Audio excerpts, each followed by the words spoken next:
Hello guys, कौशल गुरु जी YouTube पर आप लोग का हार्दिक अभिनंदन है, स्वागत है। आज मैं फिर आप लोगों के बीच में छोटा सा एक ट्रिक लेकर आया हूँ।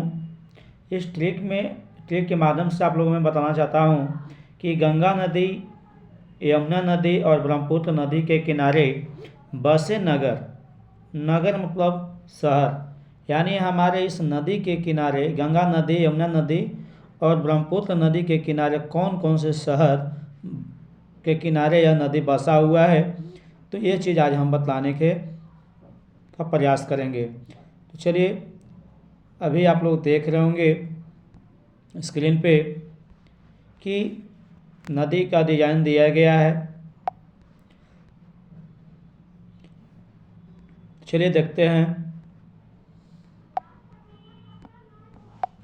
ये देखिए गंगा नदी है ना। आप पता करेंगे कि गंगा नदी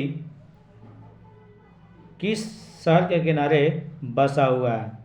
उसके बाद यमुना नदी के बारे में चर्चा करेंगे, पता करेंगे कि यमुना नदी जो है किस किस नगर के किनारे बसा हुआ है। यमुना नदी के किनारे कौन कौन से शहर बसे हुए हैं, है ना। और ब्रह्मपुत्र नदी के किनारे कौन कौन से शहर बसे हुए हैं। तो चलिए स्टार्ट करते हैं। सबसे पहले हम गंगा नदी के बारे में देखेंगे। मात्र अगर आप ध्यानपूर्वक देखते हैं तो मात्र 5 सेकंड में ट्रिक अगर याद कर लेते हैं तो आप ट्रिक के माध्यम से 5 सेकंड के अंदर आप जवाब देने के लिए, है ना, एग्री हो जाएंगे। तो चलिए स्टार्ट करते हैं। देखिए स्क्रीन पर आ गया कि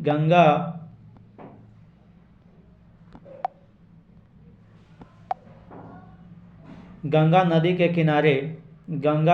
के किनारे कौन कौन से शहर बसे हुए हैं, कौन कौन से नगर बसे हुए हैं। तो ट्रिक है, कहता है कि ई हरि का पावा है। ई हरि का पावा, हरि मतलब जानते हैं ईश्वर भगवान होते हैं, लेकिन नहीं, यहाँ पे ईश्वर भगवान की बात नहीं हो रही है, बल्कि एक ट्रिक दिया गया है। तो यहाँ पे देखेंगे ई एक वर्ण है, ई से इलाहाबाद होता है। ये जो गंगा जो नदी है वह इलाहाबाद के तट पर है। उसके बाद हरि, यानी हरि से हरिद्वार। अगर हरिद्वार में जाते हैं तो आपको गंगा नदी देखने को मिलेगा। उसके बाद का से होता है कानपुर, कानपुर में देखने को मिलेगा। इसके बाद है पास होता है पटना, है ना, और पटना में गंगा नदी देखने को मिलेगा। उसके बाद है वाह से होता है बनारस, है ना। अगर आप बनारस में जाते हैं तो वहाँ भी आपको गंगा नदी देखने को मिलेगा। अब है एक विलुप्त कर देना है ना, बस याद करना है ये हरि का पावा है।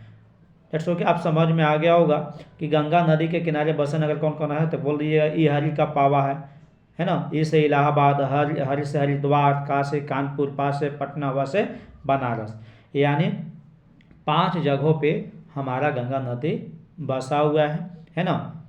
इसके गंगा नदी के किनारे शहर बसे हुए हैं। तो चलिए उसके बाद हम देखते हैं कि अब यमुना नदी की बात करते हैं। अब यमुना नदी के किनारे कौन कौन से शहर बसे हुए हैं।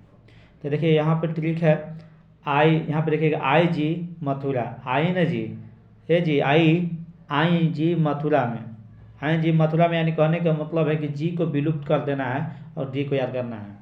तो आज से देखिए आ एक वन है, आज से आगरा में यमुना नदी मिलेगा देखने को। उसके बाद ई से इलाहाबाद, डी से दिल्ली और मथुरा से मथुरा, यानी 4 जगहों पे आपको, है ना, यमुना नदी देखने को मिलेगा। यमुना नदी के किनारे कौन कौन से शहर बसे हुए हैं। आगरा बसे हुए हैं, आ से आगरा, ई से इलाहाबाद, दी से दिल्ली, मथुरा से मथुरा। यानी जी जो मैंने लिखा है सिर्फ याद करने के लिए, जी को विलुप्त कर देना है, ठीक है ना। तो अब है नेक्स्ट जो है चौथा नंबर में देखते हैं कि ब्रह्मपुत्र नदी के किनारे कौन कौन से शहर बसे हुए हैं, कौन कौन से शहर हैं। अब देखिए ट्रिक दिया गया है सो डीगू, है ना, मतलब कह सकते हैं कि सोजा डीगू, है ना। तो डीगू को मतलब कुत्ता के वर्ड से भी हम ले सकते हैं कि सोजा डीगू, यानी सो से सोकोवा घाट में अगर यमुना ब्रह्मपुत्र नदी है।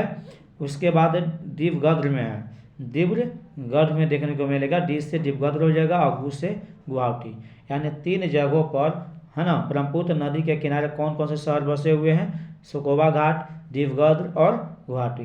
तो चलिए, यह वीडियो अगर आप लोग को अच्छा लगा होगा तो इस वीडियो को लाइक करेंगे, सब्सक्राइब करेंगे और, है ना, शेयर भी करेंगे, है ना। फिर नेक्स्ट वीडियो में मिलेंगे, है ना। जय हिंद, जय भारत।